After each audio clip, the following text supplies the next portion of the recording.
नमस्ते बच्चों and welcome to day by day classes. आपका डे बाय डे क्लासेस पे स्वागत है। आज मैं 9th क्लास का फिर से मैंने सोचा कि आपको पता है साधु वासवानी स्कूल का अभी पेपर है, शायद परसों ही पेपर है, तो इसीलिए आपको अभी वीडियो मिल जाएगी। इसी से रिलेटेड बहुत सारे क्वेश्चंस आपके पेपर में आएंगे, तो आप इसे तसल्ली पूर्वक एक बार देखिए और किस तरीके से मैं अटेम्प्ट करता हूँ वो भी करने की कोशिश कीजिए। ठीक है सर, कंप्लीटली उसी के पैटर्न पे बनाया है मैंने। एक एक क्वेश्चन को हम ध्यान से देखेंगे और समझने की कोशिश भी करेंगे कि कैसा होगा। मुझे मालूम है बहुत बच्चों को डर लग रहा होगा कि पता नहीं क्या होगा, कैसे होगा, बिकॉज मैथ का पेपर है। तो आप परेशान मत होइए, तसल्ली पूर्वक जब आप क्वेश्चन को पढ़ेंगे करेंगे पक्का हो जाएगा। ठीक है सर, शुरू करते हैं। और साधु वासवानी के लिए मैम शुरू करते हैं। जरा देखिए, कहता है the coordinate of a 2 point A and B. कोई दो कोऑर्डिनेट गिवन है जिसका ए है और बी है, और पहला ए का कोऑर्डिनेट ये है, बी का कोऑर्डिनेट ये, respectively the coordinate of a point at which line segment A B meet at Y axis. कहता है कि हमें वो बताइए। अब ध्यान से देखिए, पहला तो ये देखिए, ऐसे पहले एक्सिस ग्राफ बना लीजिए। ये ग्राफ आप बना लेंगे ना, ये ग्राफ आपको दिख रहा है, ये यहाँ पे ऐसे है। तो कहता एक कोऑर्डिनेट है 4 3, तो 1 2 3 4, तो एक है ये रहा 4 और y का बना ये 1 2 3 4, ये रहा 4, तो x का 4 y का 3, तो ये यहाँ पे आ जाएगा। ठीक है सर, एक ये कोऑर्डिनेट हुआ। तो कहता है एक चाहिए मुझे 4 और ये 3, और दूसरा है माइनस का 5 और 3, तो 1 2 3 4 5, ये रहा माइनस का 5 और y का 3, पॉजिटिव y का 3, तो ये रहा। तो ये देखिए जरा, ये यहाँ पे मिल जाएगा। ठीक है, तो ये कोऑर्डिनेट हो गया माइनस का 5 और 3। कहता है कि अगर ये लाइन सेगमेंट को मैं ज्वाइन कर दूं, जरा इन दोनों लाइन को ज्वाइन कीजिए। ज्वाइन कर दिया मैंने, मैं दूसरे कलर से ज्वाइन कर देता हूं ताकि आपको विजिबल हो। जरा इन दोनों लाइन सेगमेंट को ज्वाइन कीजिए। किन दोनों लाइन सेगमेंट को? जो एक -5 3 और 4 और 3। कहता है अगर आप इन दोनों को ज्वाइन करोगे, अगर इन दोनों को ज्वाइन करोगे, तो ए बी को अगर आप ज्वाइन करोगे तो ये वाई एक्सिस पे कहाँ पे मिलेगा? देखो, ए और बी को मैंने ज्वाइन किया, तो ये रहा आपका ए, ये रहा आपका ए और ये रहा आपका बी। मैंने इन दोनों को अगर मैं ज्वाइन करूंगा तो ये वाई एक्सिस पे इस पॉइंट पे मिलेंगे ना। वाई एक्सिस पे किस पॉइंट पे मिलेंगे? मैं आपको कलर चेंज करके दिखाता हूँ। वाई एक्सिस से वो इस पॉइंट पे मिलेगा, इस पॉइंट पे मिलेगा, है ना। ये वाई एक्सिस से इस पॉइंट पे मिलेगा, तो इस पॉइंट पे मिलेगा। तो ये पॉइंट कौन सा है? ये रहा 1, ये रहा 2। थोड़ा मैं कलर चेंज कर दूं जरा, ये ब्लैक है ना। देखिए ये रहा 1, ये रहा 2, और यहाँ पे जो कलर जहाँ पे मैं डार्क ब्लैक कर रहा हूँ यहाँ पे जाएगा 3। तो ये एक्सिस का कोऑर्डिनेट क्या होगा? यहाँ पे होगा x का 0, y का 3। तो कहता है कि अगर ए बी को आप ज्वाइन करोगे तो ये y एक्सिस के कौन से कोऑर्डिनेट पे मिलेगा? तो ये रहा 0 और 3 कोऑर्डिनेट में मिलेगा। A will be the correct option. ठीक है सर, अगला सवाल आगे चलते हैं। कहता है नेक्स्ट क्वेश्चन उसने ये कहा हुआ है, जरा एक बारी फिर से देख लीजिए। हाँ सब है, थोड़ा और है कैमरे में जगह, तो और बड़ा करता हूं। ठीक है, क्वेश्चन नंबर 2 को अभी रहने देते हैं। जरा क्वेश्चन नंबर 3 देखिए। क्वेश्चन नंबर 3 ये कहता है, जरा मैं पहले क्वेश्चन नंबर 3 को अच्छे से अरेंज करता हूं। कहता है इन अ गिवन फिगर, कोई एक फिगर है गिवन है जिसमें ABC 50 डिग्री है।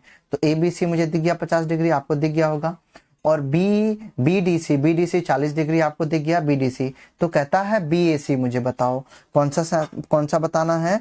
BAC बताना है। देखना जरा, BAC ये वाला ट्रायंगल बताना है। ठीक है, तो BAC बताना। आप ध्यान से देखो जरा, आपको पता है, जरा मुझे बताओ जरा, एंगल BDC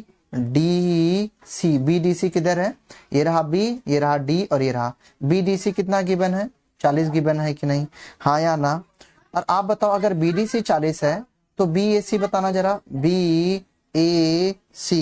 BAC कितना? देखो BDC और फिर मैंने कहा BAC। अब आपको पता है ना, आपको एक थ्योरम याद है वो बातें? मैं आपको एक जरा थ्योरम बताता हूँ। एक थ्योरम ये कहती है कि अगर कभी किसी एक सर्कल में एक ही सेगमेंट से, एक ही कॉर्ड से अगर एक ही एक्सिस में 2 एंगल बनते हैं तो वो आपस में बराबर होते हैं। क्या कहा था, अगर किसी एक ही कॉर्ड से दो एंगल बनते हैं तो वो आपस में कैसे होते हैं, बराबर होते हैं। तो एंगल 1 इक्वल टू एंगल 2, तो आपको पता चला एंगल 1 इक्वल टू एंगल 2 होगा।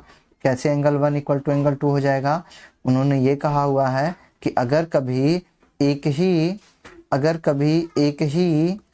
कॉर्ड से, ये रही कॉर्ड, अगर एक ही कॉर्ड से दो एंगल बन जाएं तो वो दोनों एंगल आपस में कैसे होते हैं, इक्वल होते हैं। हाँ या ना। तो देखो जरा, यहाँ पे जो कॉर्ड है ना, यहाँ पे जो कॉर्ड BC है, जो यहाँ पे कॉर्ड ये BC है, वो दोनों में कॉमन है।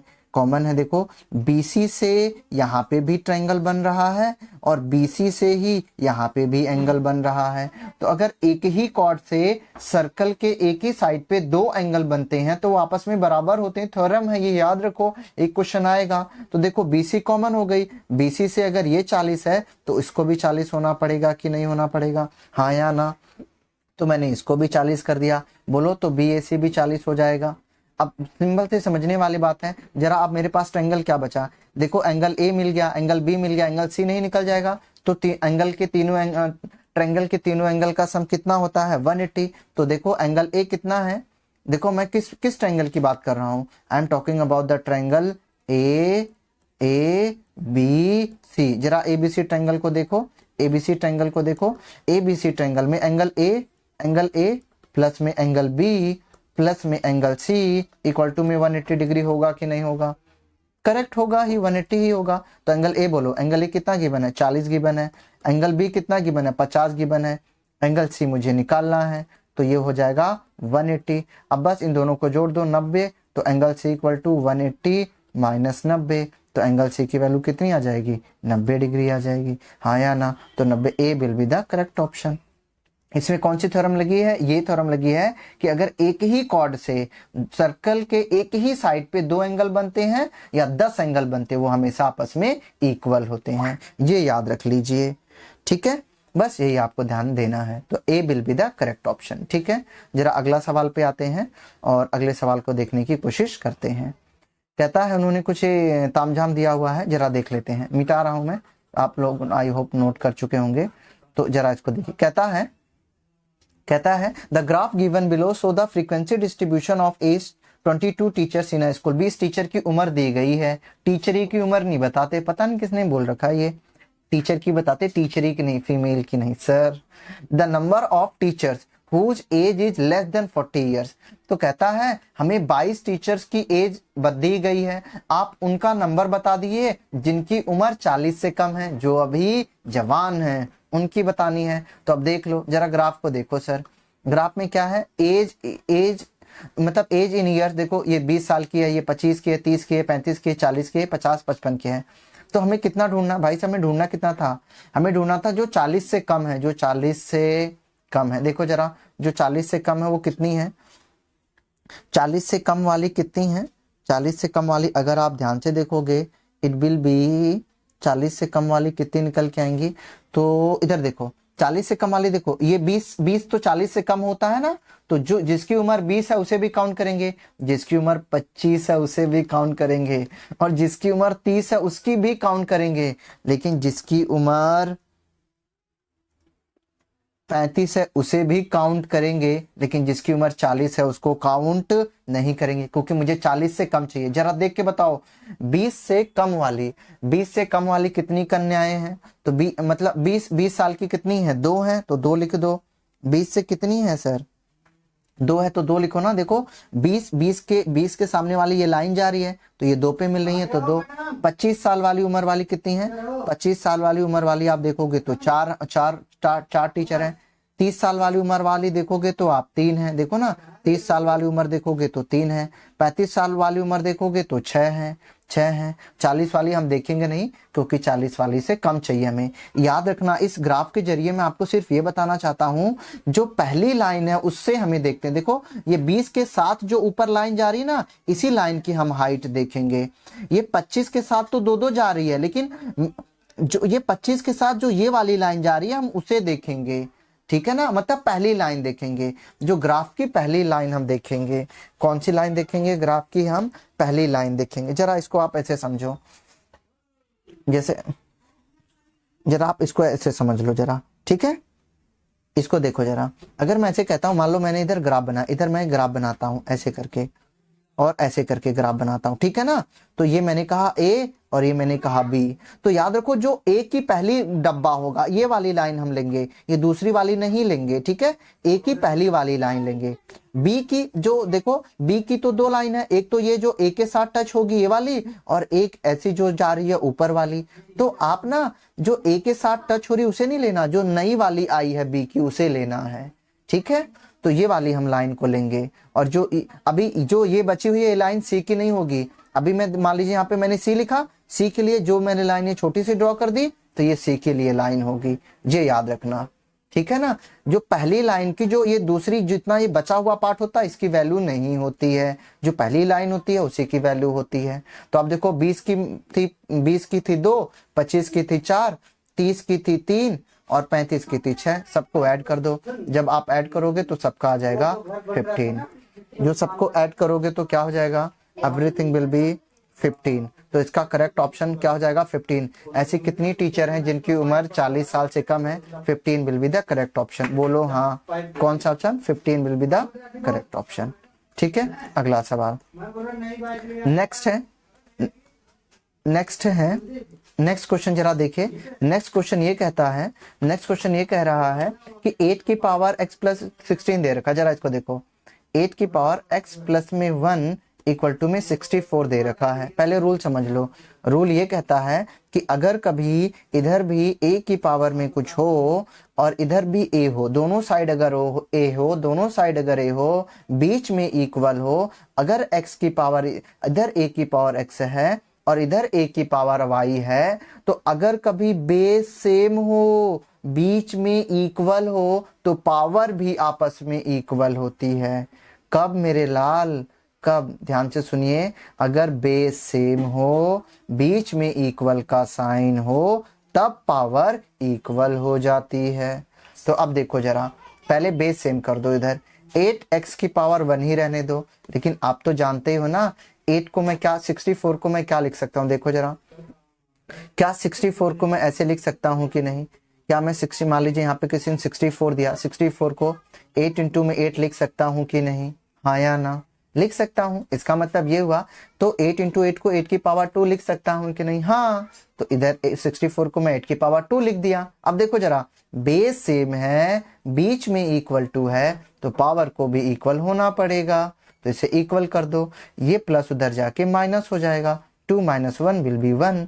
तो क्या आ गया? यहाँ पे x की वैल्यू 1 निकल के आ गई, ठीक है सर। अब कुछ नहीं करना, जरा x की वैल्यू निकल के आई। उसने पूछा क्या है मेरे से? 3 2 की पावर x की पावर 1। देखो जरा, उसने मेरे से पूछा है 3 2x प्लस में 1 पूछा है मेरे से। बस x की वैल्यू देखो वहां से 1 निकल के आई थी कि नहीं? तो बस x की वैल्यू 1 डाल, 3 2, x की वैल्यू 1 डाल दो, मल्टीप्लाई 1 प्लस में 1, तो ये हो जाएगा 3, ये 2 1 जा 2 प्लस में 1, इसकी वैल्यू हो जाएगी 3। 3 की पावर 3 कितना होता है? It will B 27। तो 27 will be the my answer, ठीक है। करना क्या? जो भी x की वैल्यू निकलेगी बस यहाँ पे x की जगह डाल दिया, पावर कैलकुलेट कर दिया, तो ये 27 निकल के आ गया। फिफ्थ का answer will be B. Fifth का आंसर विल बी बी। हाँ या ना? अगला सवाल करें क्या? बोलो। ठीक है सर, जरा देखें, उन्होंने ये कहा हुआ है, जरा देखें।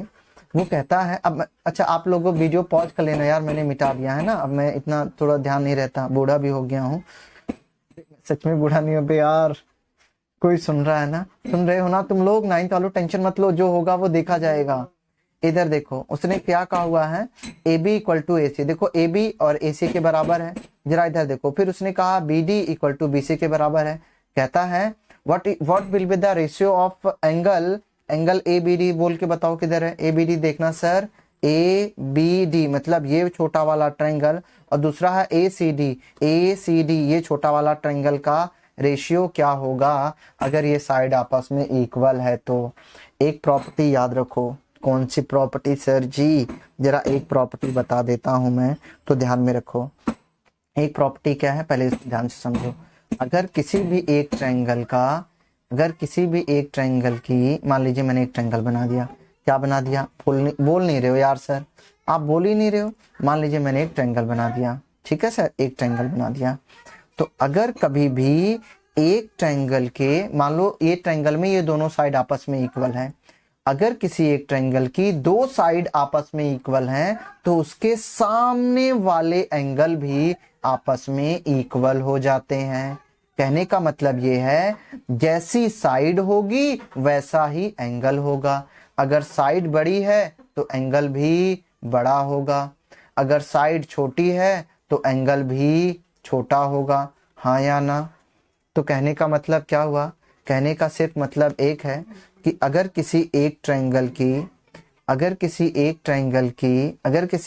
में साइड बड़ी तो उसके सामने का एंगल बड़ा, अगर साइड छोटी तो उसके सामने का एंगल छोटा। लेकिन अगर कोई कहे कि भाई साहब ये दोनों साइड आपस में इक्वल हैं, अगर ये दोनों साइड आपस में इक्वल होगी तो ये एंगल को भी आपस में इक्वल होना पड़ेगा। हाँ या ना? हाँ या ना? तो उसने यही कहा है कि अगर साइड आपस में इक्वल है तो उसके सामने के एंगल भी आपस में इक्वल ही होएंगे। तो जब दो चीजें आपस में इक्वल होती है ना तो उसका रेशियो 1:1 का होता है। याद रख लो। देखो साइड इक्वल है तो उसके सामने के एंगल भी इक्वल होंगे, जब दो एंगल इक्वल होंगे तो साइड का रेशियो 1:1 का। ये बात याद रखना। अगला सवाल आपके आंखों में कहता है, express y in terms of x in a equation this. कहता है उसने ये कहा हुआ है कि आप एक्सप्रेस करो y को इन टर्म्स ऑफ x। तो बस इसमें से y की वैल्यू निकाल लो यार, क्या है इसमें, तो बच्चा इस क्वेश्चन को कर लेगा, है ना। 10 = 0 है। अब 10 को इधर लेके जाओ तो क्या हो जाएगा, 5y - 3x = 10 हो जाएगा। हाँ या ना? यहाँ से y की वैल्यू निकालनी है तो 5y को इधर रहने दो तो 10 प्लस में 3x हो जाएगा। अब y की वैल्यू क्या निकल के आ जाएगी सर? यहाँ से y की वैल्यू निकल के आ जाएगी 3x/5। This will be the my answer. तो मैच करो, किससे आंसर मैच कर रहा है? 3x प्लस में 10 है ना, अपॉन में 5। तो y की वैल्यू क्या निकल के आ जाएगी? देखो यहाँ पे तो सर माइनस है, minus we are not going to tolerate it sir, minus नहीं होगा। तो अगर आप यहाँ पे देखेंगे तो the correct answer will be ये हो जाएगा क्या? अब देखो किससे मैच करना है आपको, मैच जो आपको करना है, the correct answer will B D correct answer हो जाएगा। आप बोलेंगे बी क्यों नहीं हो सकता? बी भी तो सेम है। बी इसलिए नहीं हो सकता, हमारा रूल होता है कि जो वेरिएबल वाली टर्म्स हम पहले लिखते हैं, कांस्टेंट वाली टर्म बाद में लिखते हैं, इसीलिए B will prefer to D. हालांकि बी भी सही है बट हम डी को ज्यादा प्रेफर करेंगे, ठीक है। D will be the my answer. अगला सवाल देख लीजिए। अगला सवाल ये कहता है, अगले सवाल पे उसने ये कहा हुआ है हमें इसको फैक्टराइज करना है। जब भी फैक्टराइज करने की बात होती है तो एक ही चीज का ध्यान में रखें, मिडल टर्म स्प्लिटिंग। कौन सा टर्म स्प्लिटिंग, एक बार बोल के बता दो। This is called middle term splitting. जरा देखना मैं मिडल टर्म स्प्लिटिंग कैसे करता हूँ, सोचिए, बताइए और मुझे बोलिए। उसने कहा हुआ है मिडल टर्म स्प्लिटिंग है 4x प्लस में 8x प्लस में 3, है ना। मैंने पिछले भी वीडियो में बताया था मिडल टर्म स्प्लिटिंग में क्या होता है कि बीच वाले नंबर को हम इस प्रकार से तोड़ते हैं कि अगर मैं इन दोनों को ऐड करूं या सब्ट्रैक्ट करूं तो 8 ही आना चाहिए। बीच वाले नंबर को हम इस प्रकार ब्रेक करते हैं कि चाहे मैं इसे प्लस करूं या माइनस करूं, उसका आंसर 8 ही आना चाहिए। तो जरा 8 को ऐसे तोड़ो कि 8 ही आ जाए प्लस माइनस करने पे। लेकिन एक चीज और ध्यान में रखो, इन्हीं दो नंबर को जब मैं मल्टीप्लाई करूं तो किसके बराबर आना चाहिए? इसके बराबर आना चाहिए। Coefficient of x square into में कांस्टेंट, तो ये हुआ 12। इसका मतलब ये हुआ 8 को आप इस प्रकार तोड़िए कि प्लस माइनस करने पे 8 आ जाए और मल्टीप्लाई करने पे 12 आ जाए। तो आप बताइए मैं कैसे तोड़ू 8 को? 4 4 8 तो होगा, 4 4 8 तो होगा, पर मल्टीप्लाई करूंगा तो 16 आ जाएगा, गलत हो जाएगा, है ना। ऐड और सब्ट्रैक्ट करने पे 8 आना चाहिए, मल्टीप्लाई करने पे 12 आना चाहिए। जरा 6 और 2 को पकड़ो, 6 और 2, 6 और 2 को ऐड करोगे तो 8 आएगा, मल्टीप्लाई करोगे तो 12 आ जाएगा। बस मेरा काम हो गया। तो याद रखना क्या आना चाहिए, 6 और 2। अब बस, अब जरा मैं इस क्वेश्चन को यहाँ पे आपके लिए करके दिखाता हूँ, ठीक है सर। मल्टीप्लाई करने पे 12 भी आना चाहिए था, तो ये देखो इसी क्वेश्चन को मैंने यहाँ लिख दिया। तो इसको देख लो, 4x स्क्वायर प्लस में 8 को कैसे लिखूंगा, 6x प्लस में 2x प्लस में 3। बस आपको करना कुछ नहीं है, इसमें से 2x को कॉमन ले लीजिए। जैसे 2x को कॉमन लेंगे तो यहाँ पे क्या बचेगा, 2x प्लस में 3, क्योंकि 2x चला जाए 3 बचेगा ना। अब देखो इन दोनों में कुछ कॉमन है क्या, इन दोनों में से कुछ भी कॉमन है, इन दोनों में सिर्फ 1 कॉमन है, तो 2x प्लस में 3 हो जाएगा। बस अब इधर भी 2x है, इधर भी 2x प्लस 3 है, तो 2x प्लस 3 को कॉमन ले लो दोनों में से, तो इधर 2x 3 निकल जाएगा, तो क्या बचेगा इधर बचेगा 2x प्लस है तो इधर प्लस लिख दिया, इधर से 2x प्लस 3 चला जाएगा तो 1 बचेगा। तो ये देख लो कहाँ किससे मैच करता है, तो ये मैच करता है, the correct answer will B D will be my correct option. ठीक है सर, मिडल टर्म स्प्लिटिंग नहीं समझ में आती, प्रीवियस वीडियो प्लीज देखिए। एक बार को कितना बार रिपीट करवाओगे यार, बच्चे की जान लोगे क्या, हाँ या ना, बोलते भी तो नहीं हो तुम लोग। तो यार कोई बच्चा होता तो बोलता भी ना, कमेंट करते हो, पता ही नहीं चल रहा जिंदगी किधर जा रही है। जरा एक बार साधु आसवानी वालों, तुम लोग वीडियो देखते हो कमेंट नहीं करते हो, छोड़ूंगा नहीं, देखना जरा। द सिंपलेस्ट फॉर्म, इसको मुझे सिंपलेस्ट फॉर्म में लिखनी है। How can write this number in a simplest form, जरा एक बार मुझे सोच के बता दीजिए। सिंपलेस्ट फॉर्म में लिखना बहुत आसान होता है, जरा इसको याद रखिए। अगर कभी भी कहता है 0.57 को सिंपलेस्ट फॉर्म में लिखना, कैसे लिखना है पहले इधर आप ऑब्जर्व कीजिए इस बात को, कैसे आएंगे, just try to listen to me, I will tell you how can make it. ठीक है सर, जरा देखिए, उन्होंने कहा हुआ अगर आप कभी भी इस टर्म को ना सिंपलेस्ट फॉर्म में लिखते हैं तो सिंपल है, पहले जो भी नंबर गिवन है उसे एज इट इज छाप दो, जो भी डेसिमल के बाद नंबर गिवन है एज इट इज छाप दो। रूल याद रखो, जो भी नंबर गिवन है डेसिमल के बाद एज इट इज छाप दिया, ठीक है। उसका स्टेप नंबर 2, जिस नंबर के ऊपर बार नहीं है उसको माइनस करो। स्टेप नंबर 1 क्या है, स्टेप नंबर 1 क्या है, जो भी नंबर डेसिमल के बाद गिवन है लिखो। स्टेप नंबर 2 है जिस नंबर के ऊपर बार नहीं है उसे माइनस कर दो। एंड स्टेप नंबर 3 हमेशा याद रखना है, स्टेप नंबर 3 आप करोगे क्या, -5 कर दिया ना। अब देखो जरा, स्टेप नंबर 3 में आप ये करोगे कि यहाँ पे आप लिखोगे 90, क्या लिखोगे यहाँ पे 90 लिखोगे, 90, ठीक है ना सर, क्या लिखोगे यहाँ पे 90। अब आप सोच रहे होगे कि हम लोग 90 क्यों लिखेंगे, यही सोच रहे होगे ना आप लोग कि why we are going to write a 90 here. हम 90 वहां पे इसलिए लिखने वाले हैं कि जरा सोच के देखो इसमें, हालांकि देखो सिंपलेस्ट फॉर्म में लिखने के तो इसको और भी तरीके हैं, बट अभी के लिए फिलहाल मैं कुछ कर नहीं पाऊंगा क्योंकि वो लेंदी मेथड हो जाएगा, पर आप लोग ये स्टेप वाइज समझ लीजिए। देखो यहाँ पे ना डेसिमल के कितने डिजिट के बाद डेसिमल के कितने डिजिट हैं, डेसिमल के बाद कितने डिजिट हैं, 2 डिजिट हैं, तो हम यहाँ पे आपको लिखना पड़ेगा 100, ठीक है। डेसिमल के बाद 2 डिजिट है ना, तो आपको लिखना पड़ेगा 100, ठीक है, लिख दिया आपने। देखो डेसिमल के कितने डिजिट के बाद, डेसिमल के बाद कितने डिजिट है, 2 है, तो लिखोगे 100। और कितने डिजिट के ऊपर बार है, कितने डिजिट के ऊपर, मतलब कितने डिजिट के ऊपर बार नहीं, आप ऐसा पकड़ लो, तो 1 डिजिट के ऊपर बार नहीं है, तो इसका हो जाएगा 10, तो आप 10 माइनस करोगे तो क्या आ जाएगा 90, ठीक है सर। तो यहाँ पे 90 आ जाएगा, तो अगर आप इसमें से माइनस करोगे तो जाएगा 52 अपॉन में 90, तो अगर आप इसे डिवाइड करोगे, तो हो जाएगा 26 अपॉन में 45, तो A will be the correct option, A will be the correct option, ठीक है सर। 26 अब कैसे किया, सबसे पहले जो भी डेसिमल के बाद डिजिट उसे छाप दो, जिसके ऊपर बार नहीं है उसे यहाँ चिपका दो, फिर आपको ये फिर लिखना डेसिमल के कितने डिजिट के बाद कितने नंबर हैं, 2 नंबर है डेसिमल के बाद, तो 100 लिख दो, कितने के ऊपर बार नहीं है, 1 के ऊपर बार नहीं, तो 10 माइनस कर दो 90 और उसे नीचे लिख देना, ये आंसर निकल के आ जाएगा, ठीक है सर। हमेशा जब भी आप एमसीक्यू करते हैं एक चीज याद रखना, वही आपका करेक्ट आंसर होगा जो ऑप्शन आपस में मैचिंग हो, ठीक है सर, ये बात आप ध्यान में रखोगे। क्वेश्चन नंबर आगे वाला देखते हैं जरा, क्वेश्चन नंबर नेक्स्ट देखते हैं जरा, तो जरा देखिए मैं आपको बताता हूँ, ठीक है।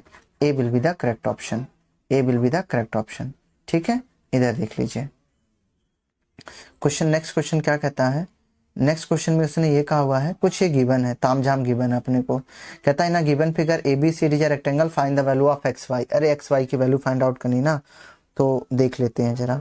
कैसे हम करने वाले हैं।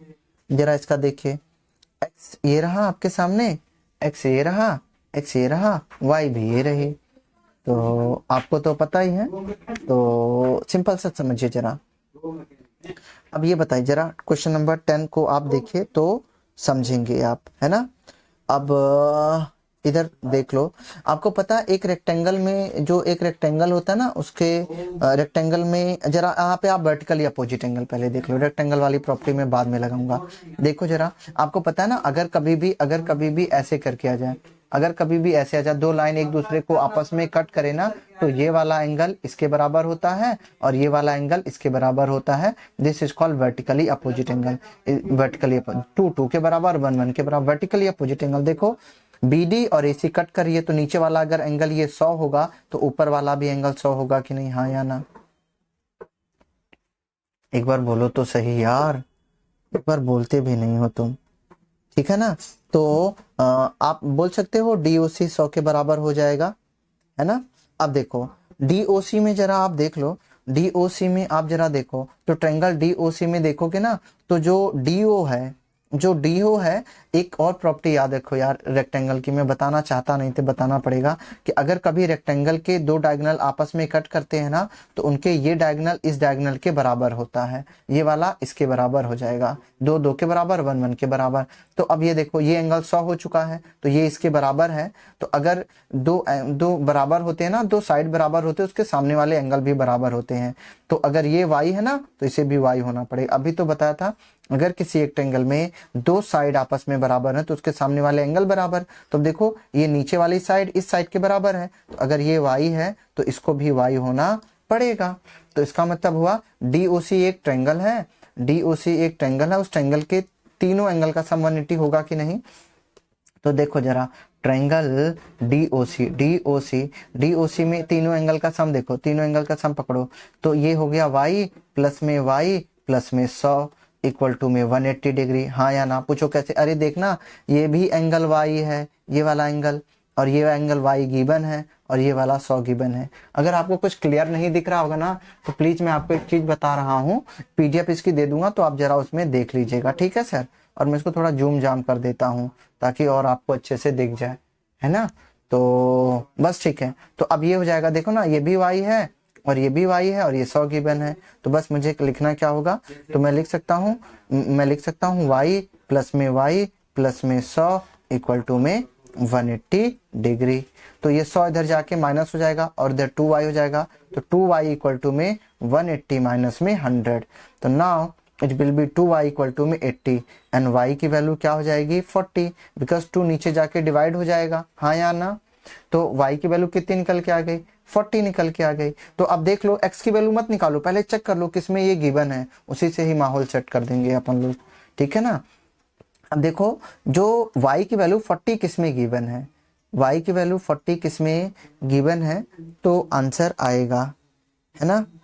y की वैल्यू 40 किसमें गिवन है, कुछ गड़बड़ है क्या दया, कुछ तो गड़बड़ है ना। 100 ओ सॉरी, ये मैंने ना एंगल ले लिया, तभी मैं कहूँ कि देखिए मैंने ना ये ऊपर देखो नीचे वाला एंगल 110 दे रखा, अब can you see that people, ये नीचे वाला एंगल 110 ले रखा, मैंने यहाँ पे एंगल 100 ले लिया था, तभी मैं कहूँ आंसर गलत क्यों सर। यहाँ पे 100 आएगा, बाकी सब सही है, ठीक है। देखो यहाँ पे 110 आ जाएगा, क्योंकि नीचे 110 है तो ऊपर भी 110 होगा।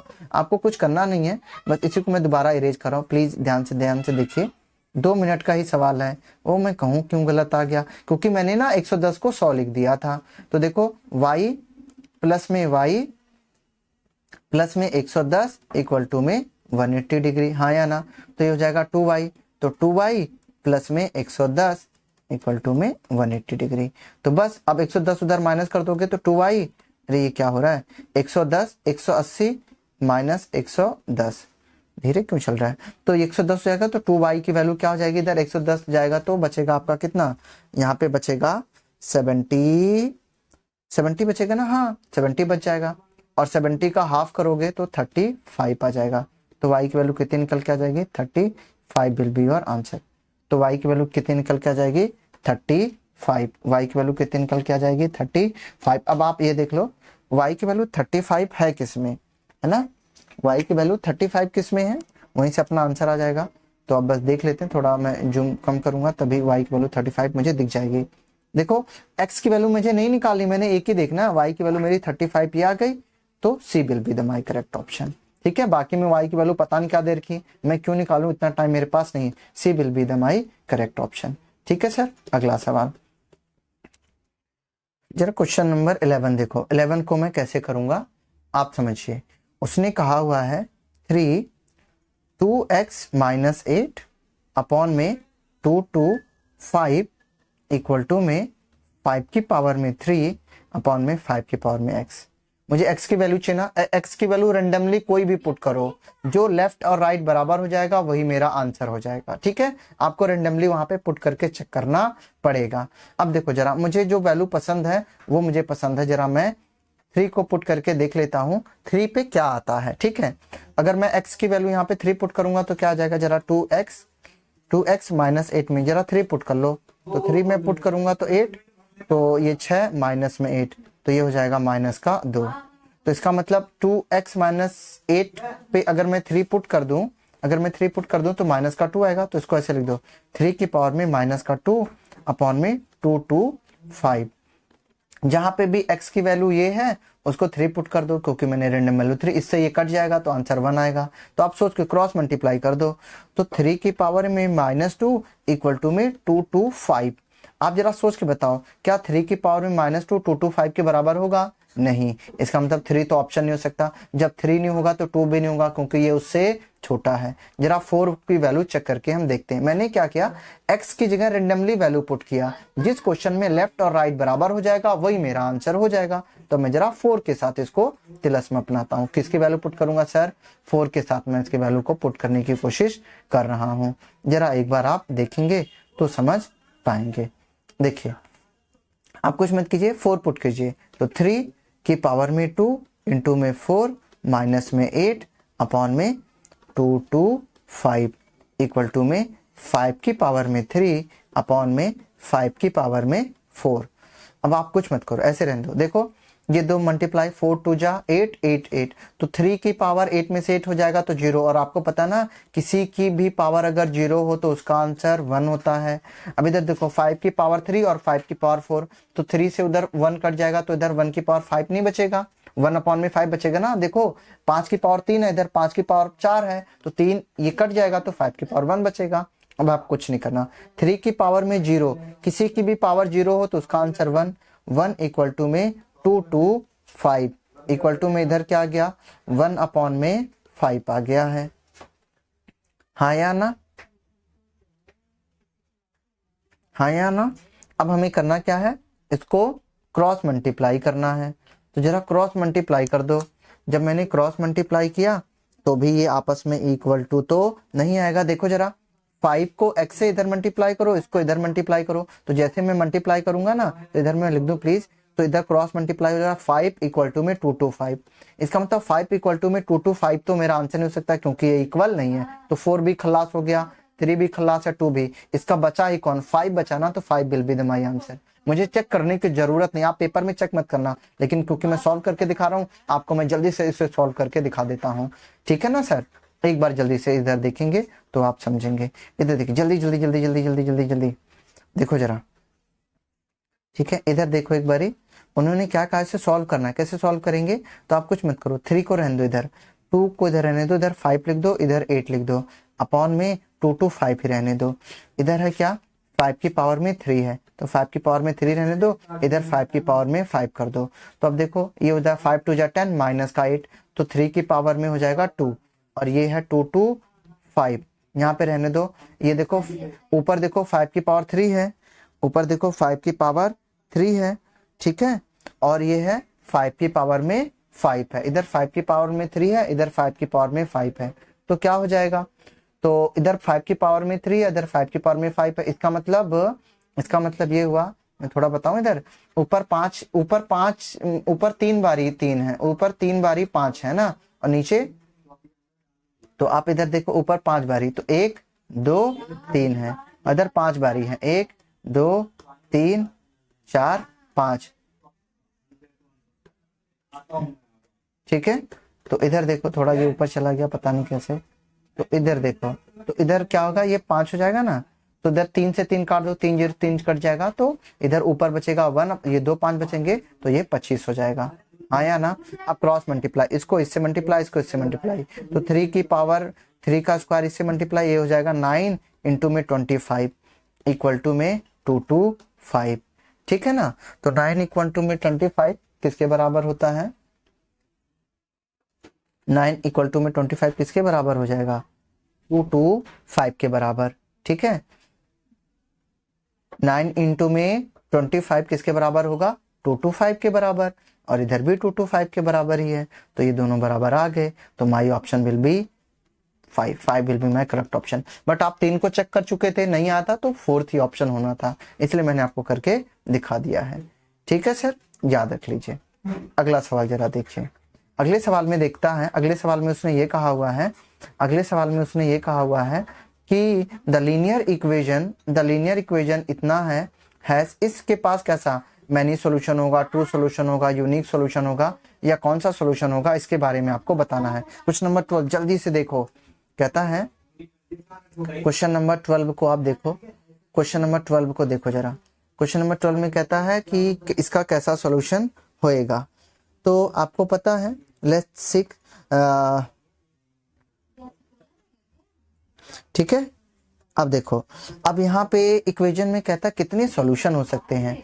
सॉल्यूशन का मतलब आप समझ लो जरा, सॉल्यूशन का मतलब ये होता है कि मैं यहाँ पे एक्स वाई की कितनी वैल्यूज पुट कर सकता हूं कि जब left hand side right hand side के बराबर आ जाए।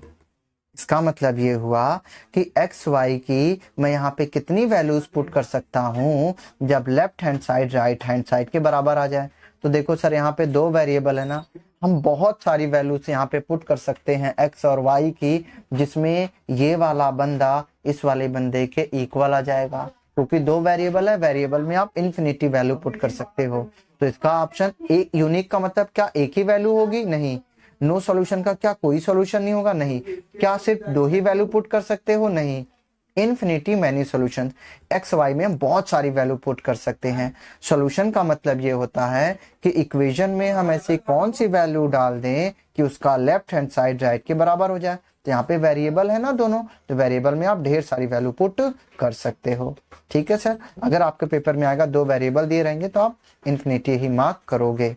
ठीक है, अगर एक, क्योंकि आप वेरिएबल में ढेर सारी वैल्यूज को पुट कर सकते हो। ठीक है, याद रखना, इसका correct option will B infinity. ठीक है, याद रखिए। अगला सवाल,